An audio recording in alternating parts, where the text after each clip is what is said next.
like really aware of the problem, and not just here in the United States but everywhere. By showing like the food security, it like gives a more like definite, this is how it is in this country, so you can like better understand their situation and possibly like what you could do to help. The website's very interactive and it made it interesting to learn. Congressman Joe Garcia from Florida's 26th District, thank you for joining us. It's a pleasure to be here. And Congressman Garcia, just for starters, can you tell us about your district and the agriculture within it? So I represent one of the greatest agricultural areas in the country, because we produce all manner of tropical fruit. We also are huge in the winter crop market, because Florida, we don't have a season in Florida. It's always growing season in Florida, and in particular in South Florida. We are so far south that we are able to produce fruit and trees that aren't seen in other parts of the country. And so a lot of people count on us for sort of a whole series of Asian fruit varieties, tropical fruits that are not known in the rest of the country, but are sort of specialty items. The Californians produce this very small avocado. Our avocado is like the size of a football. You can make several guacamole dips with ours. So it's a great district, and it is the most productive land per acre under production in the state of Florida. And it's got a lot of small farmers, and still some big guys that produce row crop. And immigration plays a very large role within agriculture, and you sponsored an immigration bill within the House. It didn't end up making it to the floor, and it's still immigration's still under consideration as a whole. But what did you learn from the process of sponsoring an immigration bill and just kind of seeing that bill forward? Well, look, first of all, we all need this, right? Talk about economic stimulus. Yeah, I'll tell you a story on immigration, farm-related. So one of the first meetings I had was with my farmers. And these, they're all good old boys. They all showed up in their cowboy boots, and we're talking, and we're at their local club, and we're all sitting around the table. And I've been involved with immigration for many years. And so I said, at one point we were talking back and forth, and I said, we've got to get all these people documents. And all my farmers start laughing, and I'm, looking at them, and I say something funny. He said, well, Congressman, they all got documents. None of it's real, but they all got documents. And of course, that's the problem. We're all, as a society, participating in a system that's broken. We know it's broken. Our farmers know it's broken.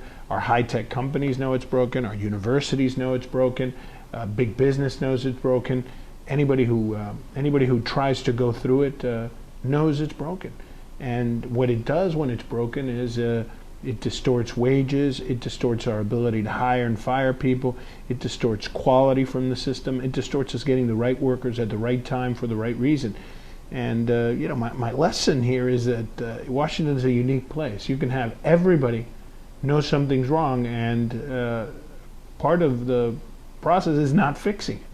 And I just think it's unfortunate. There's no bill that has more bipartisan support in the United States Congress. You've got the Chamber of Commerce, the Farm Bureau, farm workers, universities, the religious groups. I mean, everybody's on board this. High-tech companies. We need to get this done. And I've been working with my Republican friends, and a lot of them know about this. A lot of them are committed to this, but they're just scared of the sort of difficulty out there. But what I tell folks is, you want to talk to people who really can explain it to you. Talk to a farmer. Talk to a farmer in North Dakota, which has problems getting the South African workers to work the combines during our season. Talk to the grape grower in California that has problems getting workers to pick the grapes. Talk to guys who run the nursery business in my district, which literally employs people all year long and can't get people. It costs us production, costs us money, and in the end loses us markets, and that's just not good for our country. So going forward, as this debate continues, what are your priorities when it comes to immigration reform? Well, look, let's get it done. Now, my Republican brethren, God love them, say to us, let's do it in parts. I used to say, no, let's do it, all right, let's do it in parts. I'm willing to agree. Just show me a part. I don't care what it is. If it's a good idea, I think the country gets it today, and we can get it done. Give me the parts. Let's get it done. But those parts have to mean something. Unfortunately, we passed a series of immigration bills in the House Committee, which I sit on, Judiciary, but they all had poison pills, right?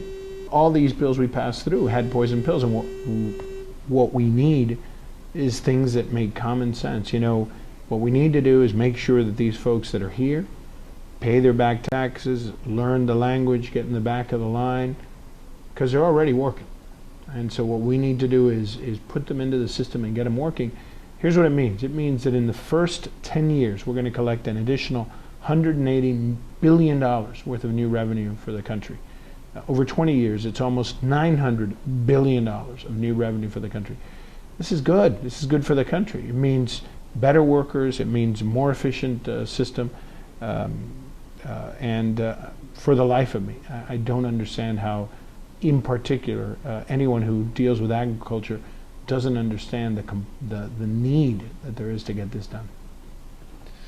Shifting gears here a little bit, let's talk about the Waters of the U.S. rule that EPA is currently taking comments on. It's a rule that could have a lot of effect on your district in a number of ways. What are some things that you're going to be emphasizing throughout this process? Well, we've joined in a series of delegation letters that, I mean, this rule is so broad that you could define the water in a tea kettle as navigable waters. And you know, our farmers already have enough regulatory regimes that they're dealing with, right? A huge amount of paperwork that they've got to go through, sort of different agencies on every issue. So I just doesn't make sense. Now, we're the first in South Florida to be very engaged in water issues because we live right there at sea level, right? If it rains a little bit too much or too little, we feel it almost immediately. We sit next to the Florida Everglades, which is in essence a giant river that spans thousands of miles, square miles, right next to our farms. And we've developed in the last 20, 30 years a very good working relationship. But when you've got this type of overreach, I think in the end it puts us in a difficult place. And so we're trying to work with it because we don't need more regulation. Of course we need to protect our waters and to ensure that those waters are safe to drink and they're safe for usage. But we also need to be common sense about this. And I think a lot of times, you know, what's a great line? Generals prepare for the last war, not the next one. And I think in some respect this rule sort of doesn't understand all the other things that states have done to protect their waters. And previously serving with the Florida Public Service Commission and the Department of Energy, how did your previous political experience help you in your role as a congressman? Well, you know, one of the things that working on a PSC, you don't actually get elected. And so they say to you when you take the job is that you're not here representing any one group. You're not here representing the people. You're not here representing the utilities. You're representing the state. And one of the things that I try to take in when I make decisions is, yeah, I got elected by the people, but I got to do what's right for them. And, you know, sometimes, you know, medicine doesn't taste good, but you got to take it. Sometimes we've got to do things to protect folks from themselves. And a lot of law is like that. And so one of the things that I try to do as a congressman, which I did as a commissioner, is try to find that balance, right? You know, and we need government to find that balance. You know, I sometimes, you know, farmers have a very easy way to put things. He said, you know, when you have too much water and it floods a neighborhood, everybody immediately reacts. But when it floods a farm field, you know, well, it's a problem, but it's not a real problem, right? It'll go away eventually. And that's not right, right? I'm not saying that it's right to flood people. In fact, we should react to it when it floods people, but we should also react when it affects a resource, a value, a thing that has come to be expected. And so as a congressman, my job to some degree is find out where that middle ground is, where we can help everybody who's in our district navigate the complexity of it. You know, I'm a freshman congressman, right? So we don't, and we're not getting very much done in the United States Congress, unfortunately. So my job is to sort of be a voice for the 800+ thousand people that I represent. And when I take the time, and I do it on a regular basis, to visit my farmers, the average tree farm in my district is between 8 and 10 acres.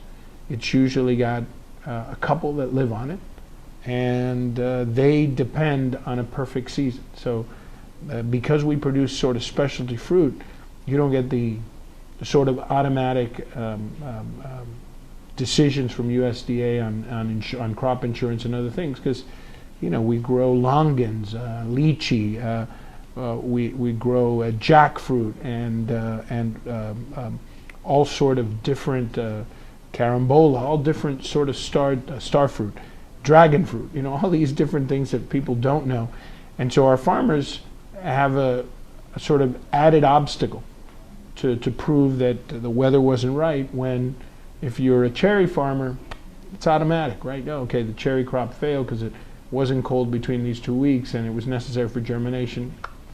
And so one of the things that we've done, and we've worked awful hard, and particularly our staff, is give them the same treatment, right? A farmer shouldn't be spending more time simply because he grows something different.